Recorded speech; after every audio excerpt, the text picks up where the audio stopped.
that effort for the entire offensive line against what's a really good Georgia defense? Yeah, thank you for your question. I think, after watching the tape, I think we played hard. I think we put a lot into our preparation. I think we came out with the right mindset. Just as a unit, we just got to tune up details and be more consistent. But I'm confident in our unit. I'm excited to get ready for App State. And you can play as much as you want to against Peter Woods and DeMonte and all those guys, but how much does it help now actually having that game film where you're playing somebody else, going up against somebody else to improve and get better? Mm-hmm. I mean, like you said, yes, just any experience is great. But, when you play against a great team like that, a great defensive line like that, you can only get good things out of it from learning from the tape and applying what you learned to your next opportunity. So I'm grateful for that. You said you're confident in the unit, but where do you think the confidence of the offense is after a game like that? I mean, are you able to flush it pretty quickly or have perspective about it, or do you really need to have success on the field this weekend? I think we're extremely confident. I mean, you watch the tape. Obviously they're great defense, great team. They had a great game plan, great scheme. But I saw a lot of opportunity out there. I saw guys playing hard. I saw guys believing in each other. So I'm just as confident in this offense as I was before the game. Tristan, last week when Cade was in here, he was asked about his chemistry heading into another season, how he was feeling, and oddly enough, or maybe not, he didn't talk about his chemistry with his receivers. He talked about his chemistry with his own line. How has that chemistry benefited you and benefited you this past Saturday?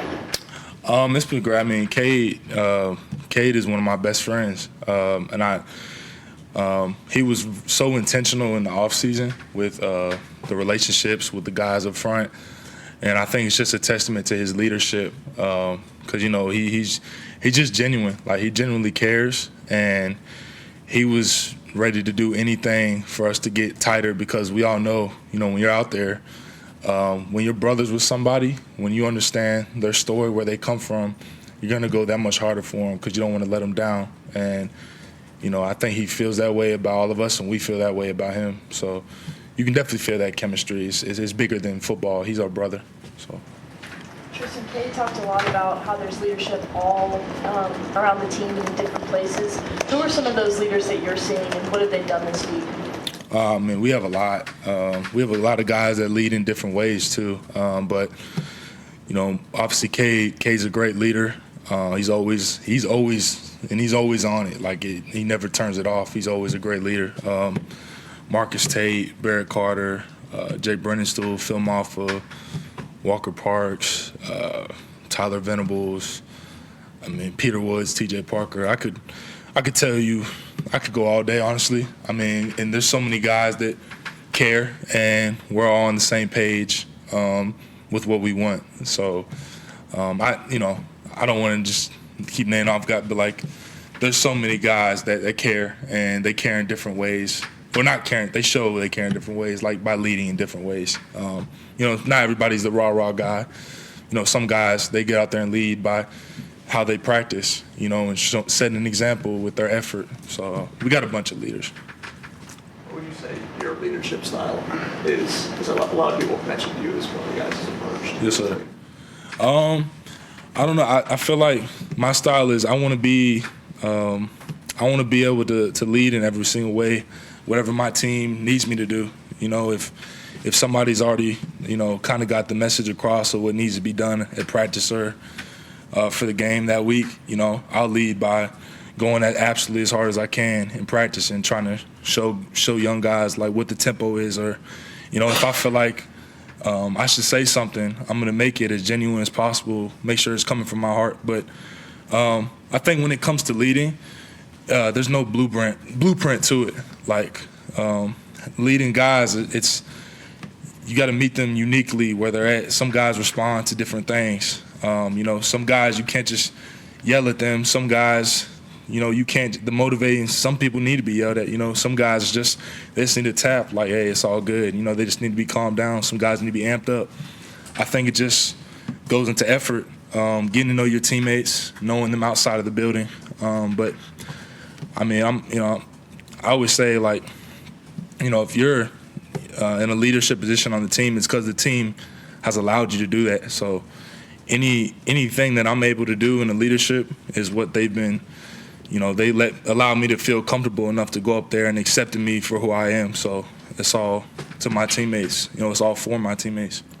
What does that mean to you, being a guy that took a couple years to really get into a starting role? Yes, sir. To finally be in that kind of position, what does that mean? It means a lot.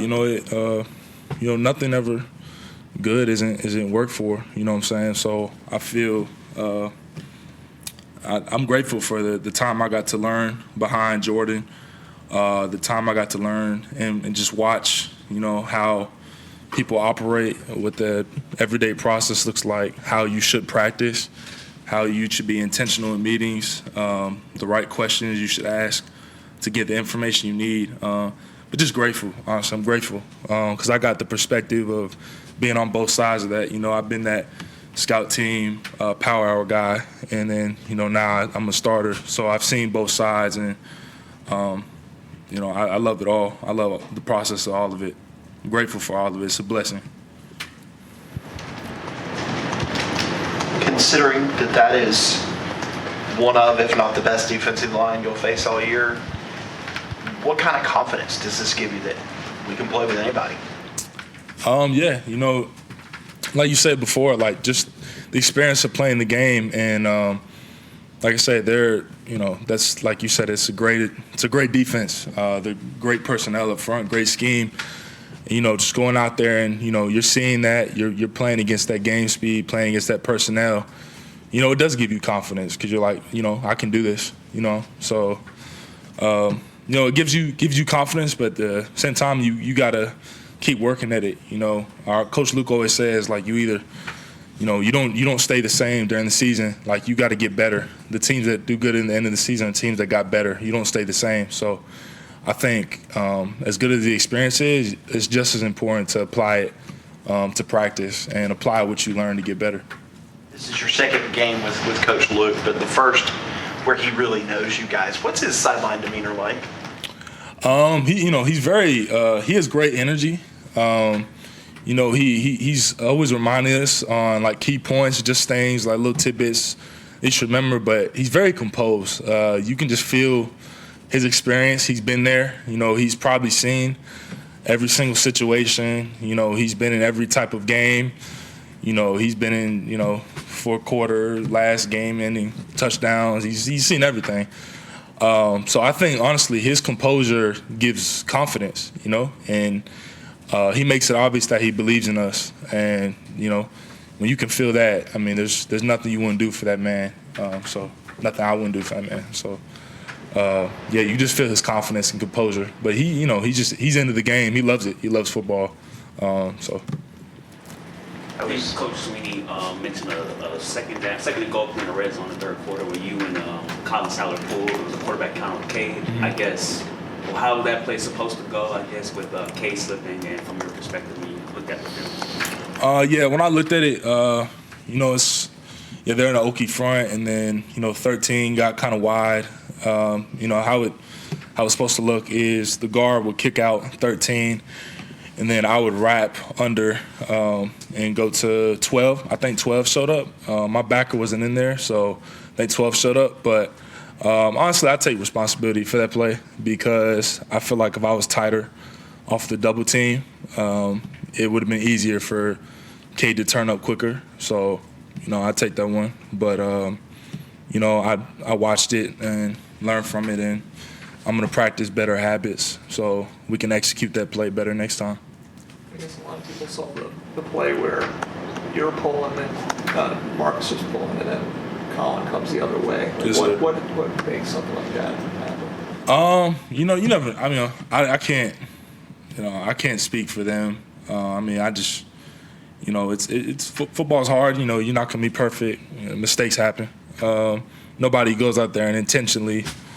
Runs the wrong play. So, I can't speak for how they feel about that or what their thought process was. But, just bad plays happen. But, in that game, in that setting, you want to stay away from those when you're playing, a team like that, as disciplined and as experienced as they are. But we'll get better from that. We'll get better from all of the film. So I'm not worried about that.